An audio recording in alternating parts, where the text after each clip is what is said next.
Good morning. So today I'm going to go over planks.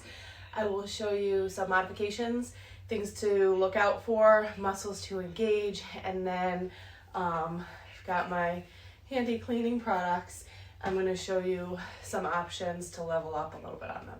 So remember, this whole series is just to teach you common moves, how to engage correctly, and things to make sure that you're doing to prevent injury. So for a forward plank, you've got a few choices. Your first choice would be to stay nice and low to the ground. So you can do this on your knees, keeping your hips level with your body. I'm going to show your choices and then show those things to look out for. Another option here would be to be on your knees and your hands, okay? So from there, if you'd like to, in either of those positions, you can lengthen just one leg. So lengthening that leg takes away a little bit of stability. You can lengthen both legs. So as you do this, you'll feel your abdominal muscles engage a little bit more. So again, that can be done on your forearms as well, with one leg lengthen or both legs lengthen. Now, picking where you want to start for this one, I'll walk you through next things to be mindful of, and then I'll walk you into some level ups. So here, I'm going to show you on my hands and my toes, but this goes for all of your options. So things to be mindful of.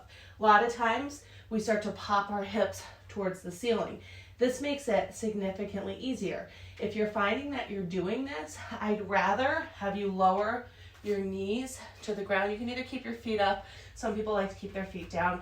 I think having your feet up is a little safer option to take pressure off of your kneecap, so you'll feel down here your kneecaps kind of pressing into the ground. Up here it's more on your thigh. So again, we don't want our hips pushed up towards the ceiling. Another thing that commonly happens is we're focused so much on holding here that our head drops.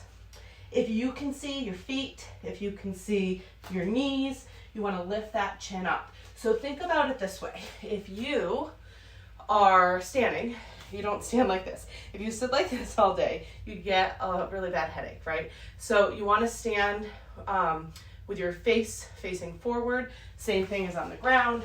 We're not like this, we're like this. Another common thing we do, hips start to sag down and shoulder blades pop out of your back. So this can be done in any of those options. You need those hips level with your body so that we're engaging the right muscles and not straining any other muscles. So again, focus, lengthen your spine, abdominal muscles in and up, and then pull those shoulder blades away from your ears as you look forward. So a lot of these cues are the same cues for every single exercise that I'm going to do over the next 2 weeks, and just every single exercise in general. So I would just say be mindful, shoulder blades down, face forward, abdominal muscles engage for any move, but definitely for planks. So pick your option, and then I'm going to show you a few additional choices. So I've got my cleaning products here.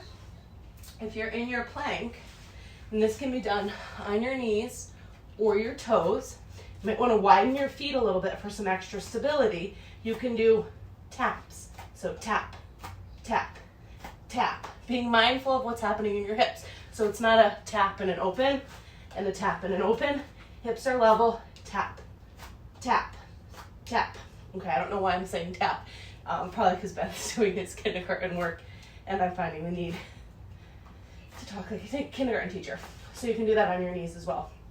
Another option to level up for your forward plank would be to do plank jacks with your feet. So let me put my cleaning products to the side. You can do this one in any of your options. So forearms, any of your toe options. Forearms or hands. And it's essentially doing a jumping jack with your feet facing the ground. Now, if you're on your knees, I don't want you to jack your legs out because you will hurt your knees, and I don't want you to hurt your knees, but you can tap to the side, tap to the side. Keep those hips level. And again, on your forearms, it looks the same way, okay? One more option would be to add shoulder taps. So if you're on your hands, you can be on your toes or your knees. It's a tap, tap, tap. without letting those hips wiggle. So a key here, widen your feet a little bit. It'll give you some more stability. So nobody's actually watching, it doesn't look like. So hopefully somebody watches this today. If not, I've recorded a nice video on planks for myself, but that's okay. Have a great Tuesday. And if anybody has any questions or anything they want to see, let me know. So we're gonna be doing this for the next 2 weeks. I've got a nice slew of moves, including squats, which are a common one, with how to do them correctly with your form. And then the 2 weeks after that, I'm really excited because we've got something called a ladder in terms of what I'm going to be doing with exercises over the course of the 2 weeks. So, so if you know what a ladder is, get excited. If not, get excited. Anyway, somebody just popped on. That's exciting. Hi, Diane. All right.